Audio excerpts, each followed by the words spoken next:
Do I look cute, Dan? Because I see everything's blurry, so I can't see if I look cute or not. Yeah. It looks, looking good, guys. So, that's the important bit. Yeah, you're live. Yeah, awesome. You're live. Okay, well, good evening, everyone. My name's Kieran Webb. I'm joined here with Lupe Soleil. You're the VP of Academic Experience. Yes.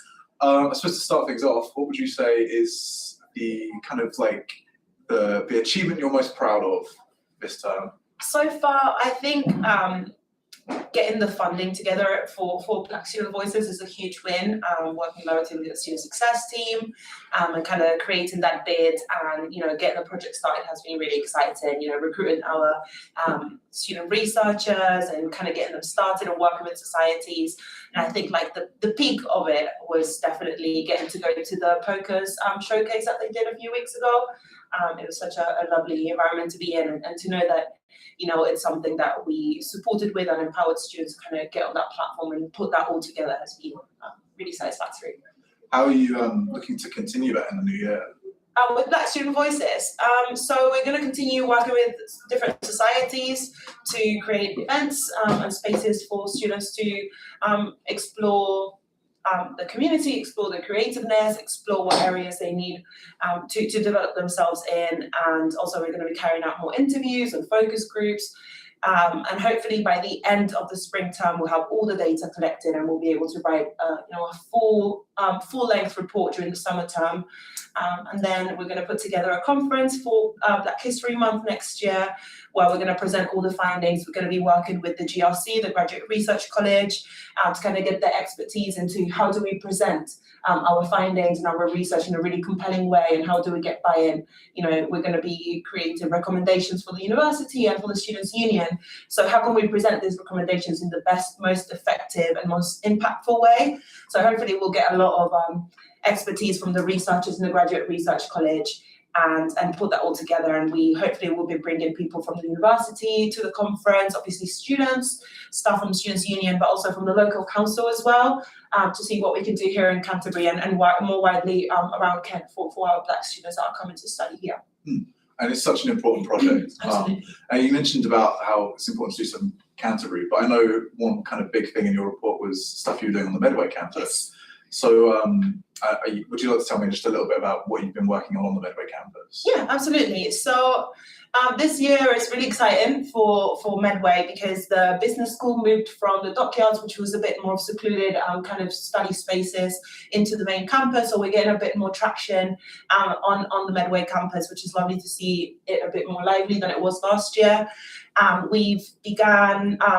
year we began opening a series of different social spaces around campus. So we opened one in the dockyards for students that are studying music and technology in that space. And we also opened another one on the main campus that has like a little microwave and just a warm space for students to go hang out, do their work. And it's a bit different than the library might be, for example. As a Medway student myself, I know that the Drill Hall Library, the group study space was really popular and everyone would go there and like hang out with their friends and do their work, but sometimes it can feel like a very serious environment, and especially if you're one of kind of social learners and you learn better in a more social environment, having a space like that in the Rochester building is really helpful. And also of course with facilities for people to bring their meals in and feed themselves affordably and with warm meals in a space like that is really cool.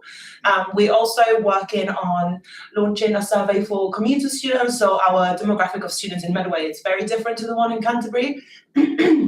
We have a lot of PG students and we also have a lot of commuting students. So it might be people from the local area or people that are coming down from London, because Medway is quite close to London. So we're going to be launching a survey to kind of understand how we can better support those students that are traveling, particularly when it comes to stuff like the timetable. We're going to try and see with the university if in the future academic years we can try and make more consolidated timetables. So those commuter students, instead of coming 3 days a week for 1 or 2 hours, they can have all the teaching in one day and then make better use of their time, spend less time commuting, spend less money commuting, and hopefully supporting them that way.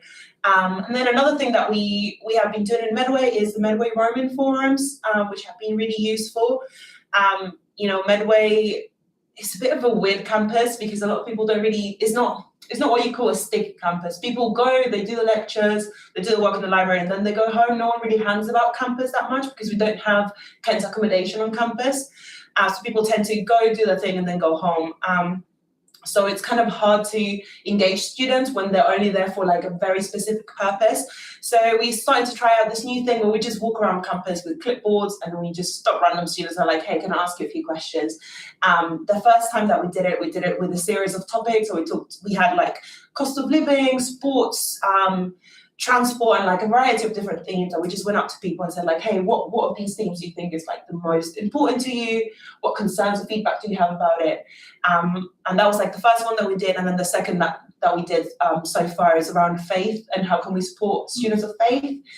So we went out having conversations around, timetabling, for example. Does it clash with any students, Friday prayers, or do you have facilities on campus for societies of faith to hold services and that kind of stuff, and that was really useful, and we've just been compiling that feedback and working through it to try and understand Medway better, because it's quite hard to crack, but we're trying our hardest, and from that as well, from the roaming forums, we've got a lot of feedback around sports provision, and like facilities and sports clubs and societies and that kind of stuff. So in the new year and the next time, we're going to be doing also a sports survey. So we're going to find out from students, what do you need? What do you want from us? And one of the ideas that I've been kind of playing with since last year is the idea of introducing a gym in the accommodation in Pier Keys. We used to have a bar in there called Cargo, and that space closed because it wasn't widely used by students. So I've been kind of exploring that idea, but of course we need student buy-in and we need student feedback to get the university to make such an investment. So hopefully this survey is going to help us gather that data we need to convince the university that, that's a good idea. And I'm glad to hear that you've been, really kind of proactive about getting student feedback on things like this. I know that one of the big things you lobbied for was the extra morning service Yes. on the shuttles, which I myself use. So it's a very important thing for those commuters. I suppose whilst we're still on the Medway topic, just what kind of events do you think would maybe get people to come to the Medway campus more from Canterbury? So I speak to a lot of students in Canterbury who didn't even know there was a campus in Medway, for example. Yeah, I think we need to put things that are as big of a scale that they are in Canterbury also in Medway. So we're going to be doing things like, how here in the summer you've got the summer ball.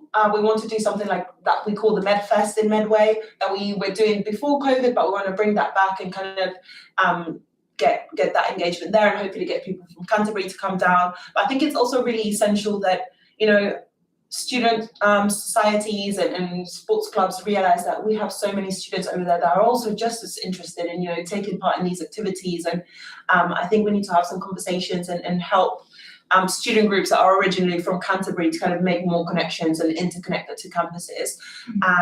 And also just having more student-led events. Actually, when we were doing these Medway roaming forums, we were speaking to some students that were saying, I would love to organize an event in the deep end because I know that, there's like club nights and that kind of stuff, but we don't really know how to approach it. And I think it's about getting students to create something, because if a student creates it, we know that other students will like it. Whereas if it's something that comes, organized by staff, then it might not land with students. We want to make sure that things are as student-led as possible, and I guess our role in that is to empower students, give them the tools, give them the support, and kind of the funds to go out and do amazing things for other students.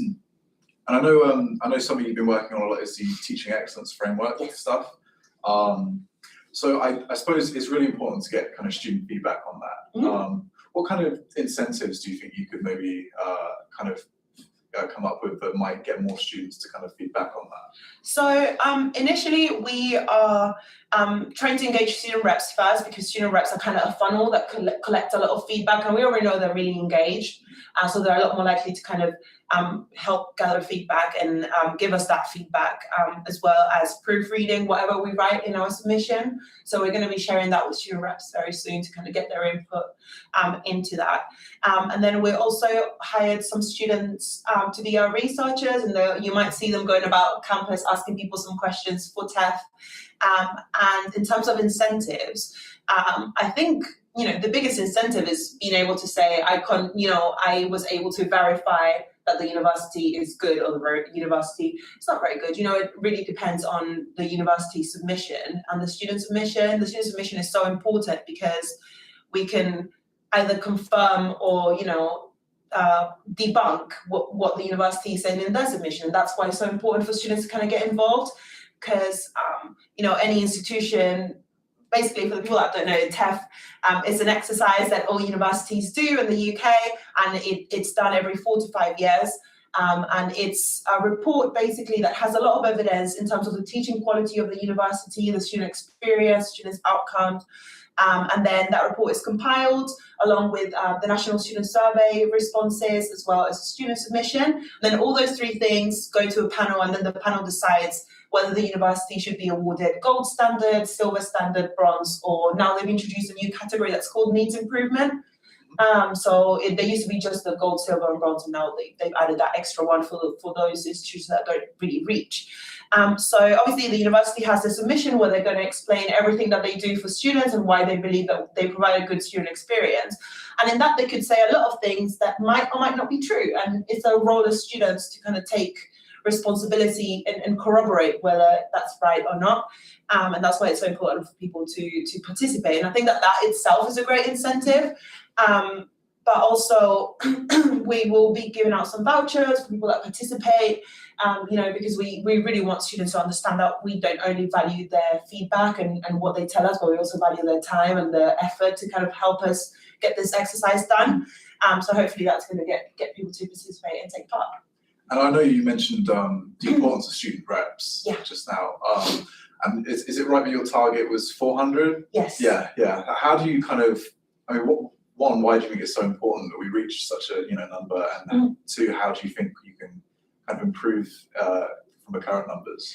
I think it's important that we get that many students because we have 20,000 voices at this university, and obviously it's very hard to have 20,000 conversations, but student reps are there on the ground, in the lectures, in the seminars, and they have friends and they have committee members of whatever committees they might be part of, and they just provide such insight for us as a students' union. I can't really represent students if I don't know what students want and need, and that's why reps are so important, because I have a really close relationship with them as like the main academic volunteers.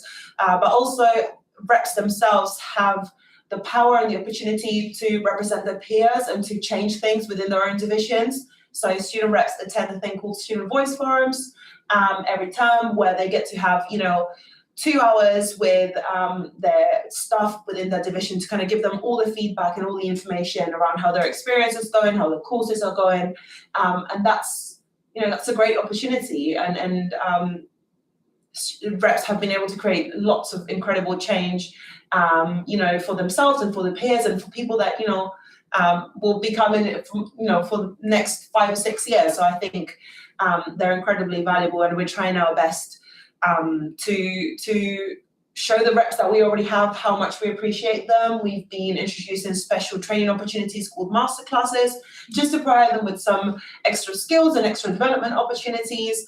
We're also going to be holding more socials and trying to get all the reps together and kind of build that community. And we're just going to keep promoting it, and also working with the divisions to kind of speak with their students, or students that they see are highly involved and highly engaged, but might not be a student rep yet, to get the divisions themselves to encourage them, because student reps don't only benefit us as a students' union in terms of getting really good student data and student feedback, but they also really help the divisions and the schools to kind of co-create really valuable experiences. Student reps are amazing. And if you want to become a student rep, check out the Kent Union website. We would love to have you on the team and in our community. It's so valuable for student voice and, absolutely, and making sure that unis are properly representing the people that are paying for it. I suppose noticed one thing in your report was you said you were interested in pursuing the kind of audit of hidden course costs. Yes. And that's quite an ambitious challenge. I suppose what I want to ask from you is, what kind of resources would you need to kind of pursue it further? So we've started to crack that one down. I think the main issue is the idea of that audit is to go through the Kent University of Kent website course by course, which we got hundreds of different courses, and it's going through each single web page and seeing what additional costs are stated by the university. So that's the initial part of the audit. It's just going through the website, creating a spreadsheet with all the data, and say architecture says students are expected to spend £300 every year. Computing, students are expected to pay £150. And kind of map all of that out. And then the second part of the audit is to then speak with student reps and students in each of those courses and ask them whether that's an accurate figure or not. And really the resources that we really needed was time more than anything, and the people to do it. Obviously, as a student representative, I'm in a lot of meetings a lot of the time, so I have very limited downtime to kind of actually go through the data myself. So we have amazing student staff in the Mandela building working at reception, and we kind of delegated this part of the audit to them. So students are actually helping us kind of create it, which I think is really cool. And hopefully we'll be able to speak with student reps and the students in a few months' time, once all the data is compiled, to kind of corroborate and check and finalise the audit. Wow, brilliant. I'll just quickly check if we've got any questions from the chat. Let's have a look. Doesn't look like we've got any currently. So perhaps we'll call it here then, I suppose. All right, no problem. So thank you very much for joining us. Next up will be the Vice President of Student Engagement. I've been Kieran, this has been Lupe. Thank you very much. Yeah. Bye.